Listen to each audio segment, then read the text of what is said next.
We are up to Wednesday, August 16th for Math 1332 as we review the week 3 material. And that started with section 8.3, the financial chapter.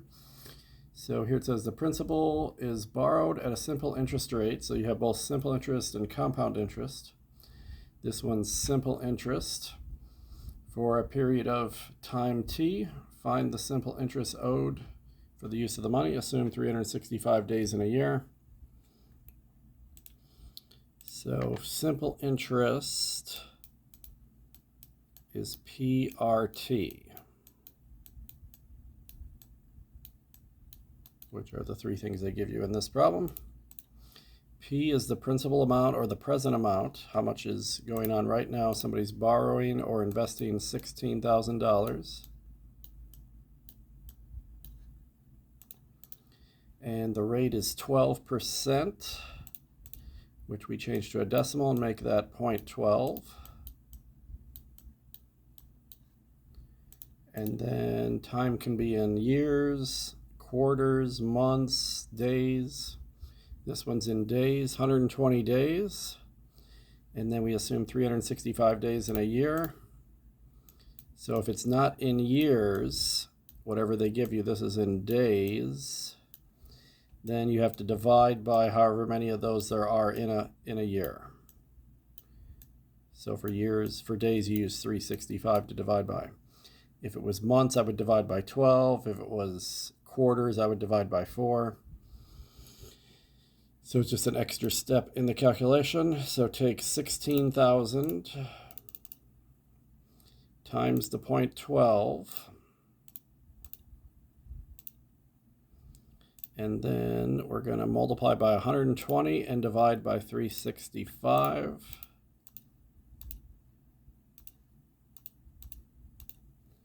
So out of $16,000 for just 120 days, there would be $631 and maybe 23 cents. If they want me to round to the dollar, this one's going to stay the same. If they want me to round to the cent, this 3 is going to stay the same. So 631.23 possibly.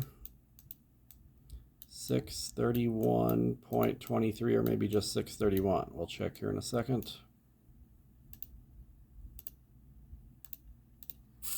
Do not round it to the finalizer, then round to the nearest cent. So it is 631 and 23 cents.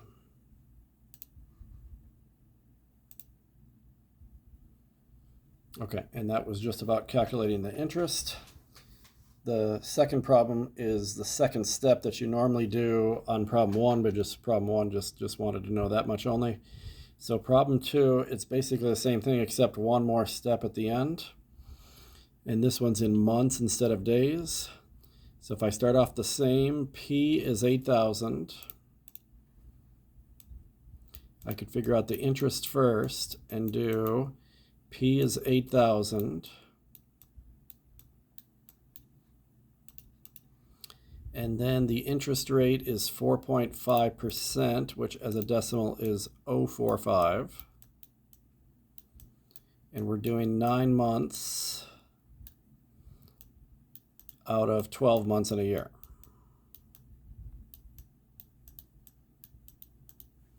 All of this is the same as problem 1. So 8,000 times 0.045 times 9 divided by 12. In this one, there was no rounding involved here. It's exactly 270. So if you just want the interest, that's it. Some problems want the interest and the future value. Others just want the interest like problem 1. Number 2 actually just wants the future value. But the future value in simple interest is the present value plus the interest. So I can take this present value again of 8,000 and add this 270 interest. 8,270.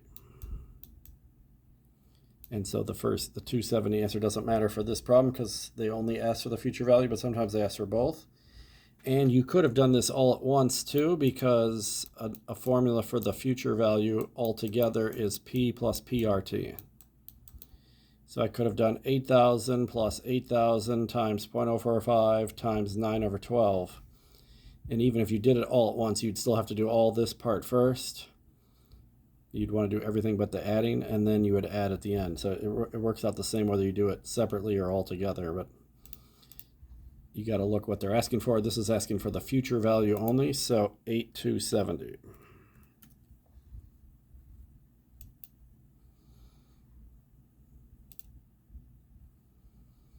Okay, then you can also figure out what the interest rate should be if you want to know how much money you have at the start, present value, and then if you know how much you want to have some point in the future. And this is 2 years from now. So now I am going to use the full formula. Future value in simple interest is present value plus PRT, which is the same thing as interest. If I want to have $3,180 in the future, that's the future value. And the future value is always bigger than the present value no matter what. The present value, somebody has $3,000 right now, or they're borrowing $3,000 right now. And then what interest rate will 2 years from now, and this is in years, so there's nothing to divide by, but if it was in months or days or anything else, I'd have to divide by how many of those there are in a year. But in 2 years from now, I need this 3,000 to grow to 3,180. Or maybe I'm borrowing 3,000 today, and then I just got to realize, okay, 2 years from now, I got to pay back 3,180. The point of view doesn't matter if you're borrowing the money or investing the money. So at this point, it becomes basically a high school algebra problem to solve for the R. So I got all this that we normally do first, except that there's a variable in there, but I can still multiply the 3,000 and the 2 and get 6,000 and just leave the R multiplied to it. So this is like in algebra in high school if you have like 10 equals 5 plus 2x and you solve for x. So I need to subtract the 3,000 to get that on the other side so it's with its like term. Those can be combined together because neither one of them has an R attached to it. 3,180 minus 3,000 is just literally 180. And then because it's 6,000 times R, you'd have to do the opposite and divide by 6,000.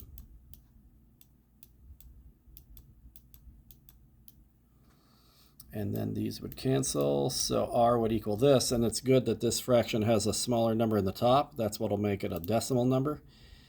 Interest rate should be a decimal like 0.12 or 0.045 like we had in the last two problems. So the top would never be bigger than the bottom in solving a problem like this. See, 0.03, that's a common interest rate value as a decimal. And likewise from before, when we do calculations, we never calculate using percents. When we get an answer that's a decimal, we want to change it to a percent. So the calculation will come out as a decimal, but then we're going to quote the answer as a percent most likely. So we would change this to 3%.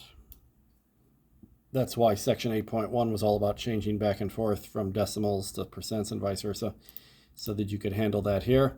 Round to the nearest tenth, although I came out to exactly 3, so there is no rounding going on. 3%.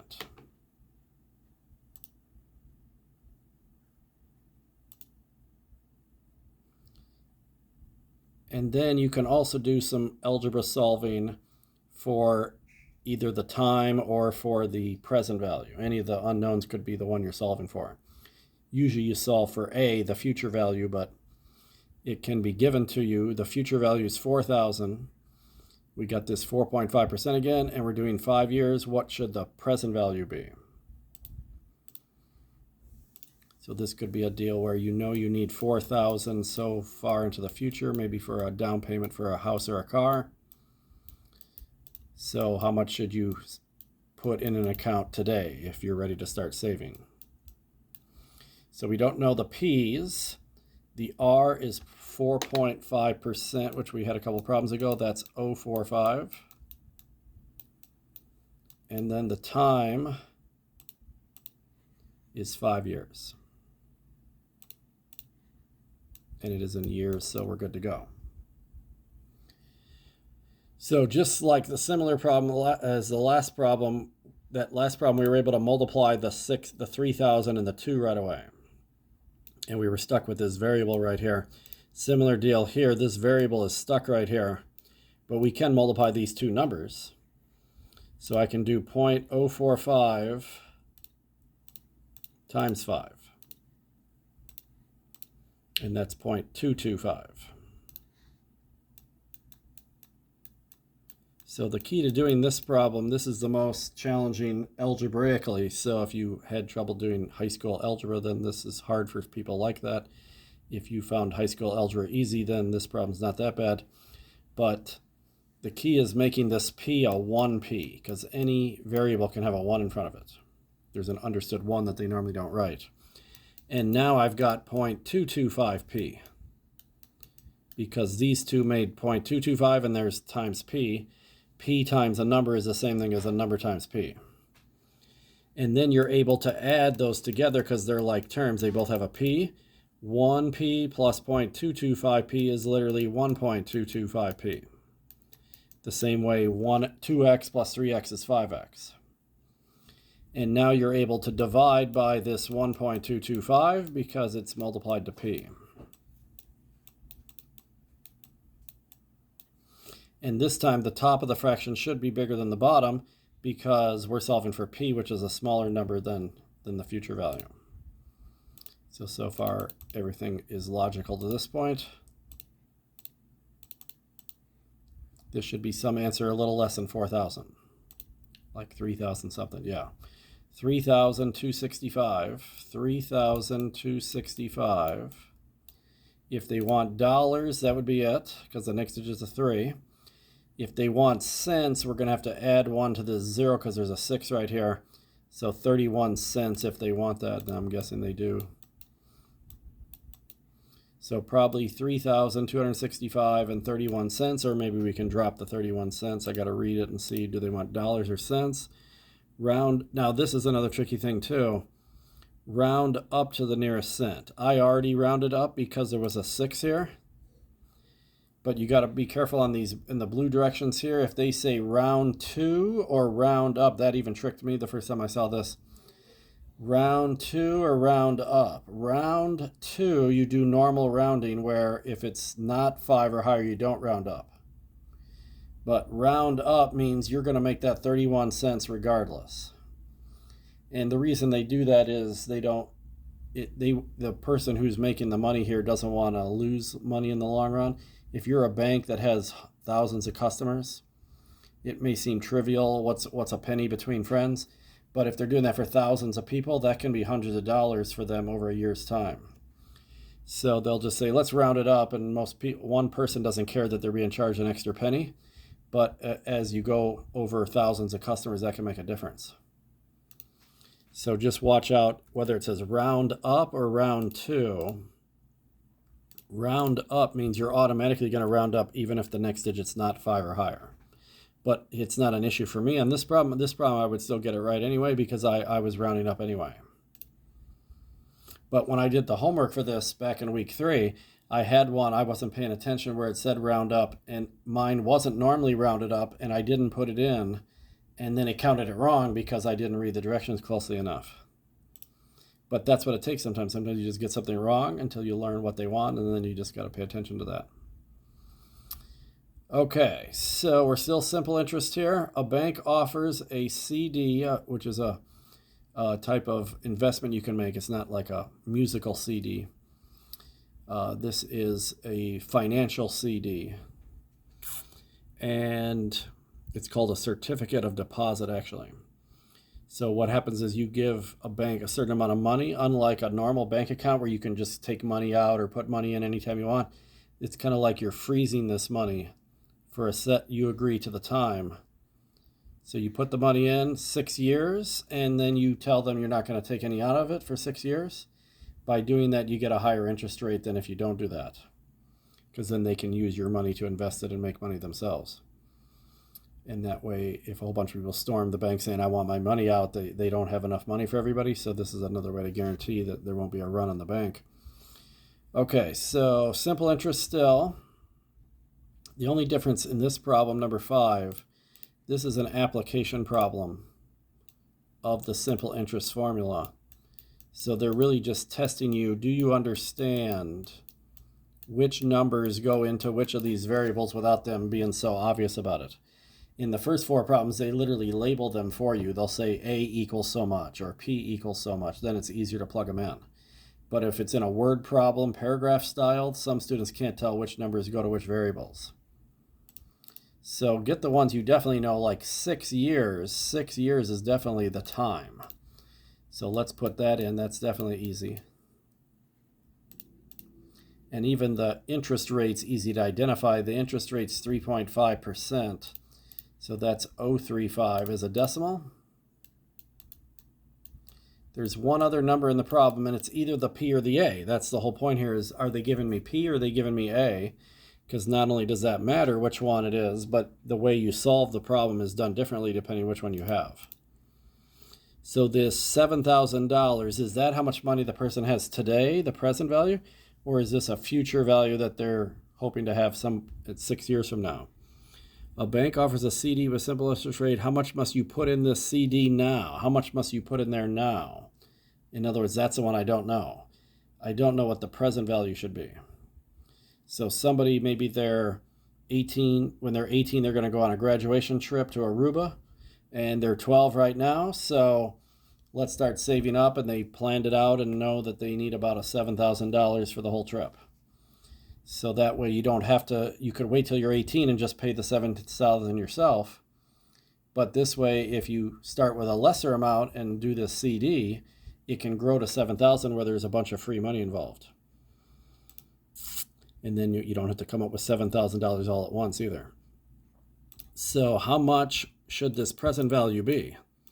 Once I determine that, I can put that money in the bank and it'll grow to $7,000 6 years from now, and then I'll have all the money I need, whether it's for a trip or a house or a car or just whatever. So it's really no different than the previous problem. It's just you had to recognize that this is where everything goes.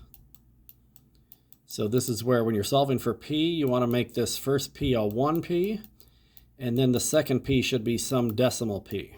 Whatever this multiplies to will be right here. 0.035 times 6 is 0.21 exactly. So then it's 1p plus 0.21p, which is 1.21p. And then you can just divide by that. And this should be some value less than $7,000. And however less than $7,000 it is, that's all free money that you're getting 6 years from now. The only downside is you can't get the money till the 6 years is up or without taking a severe penalty. So you have to be sure you want to do this before you sign up for it. 7,000 divided by 1.21. See, it's only 5,785. There's over $1,000 in free money for you. So that way you don't have to have all $7,000 yourself or whatever you need it for. By having 5,785 and either 12 or 13 cents, then it'll grow to 7,000 6 years from now. So if a 12-year-old got some gift from a grandparent or something, and sometimes grandparents or even parents will put money into an account for a child, and then when they're 18, they'll have money for college or whatever. That's another example of this. So if it says round 2, then I'm going to leave it 12 because the next digit's not high enough to add 1 anyway. Round 2, the answer is 12. That's the normal rounding. If it says round up, then I have to put a 13 even though I normally would not. That's the only danger thing to watch out for. And it does say round up, not round 2. So this is the one I missed when I did it for homework. 57.85. And then it would normally be 12 cents, but the banks don't like that, so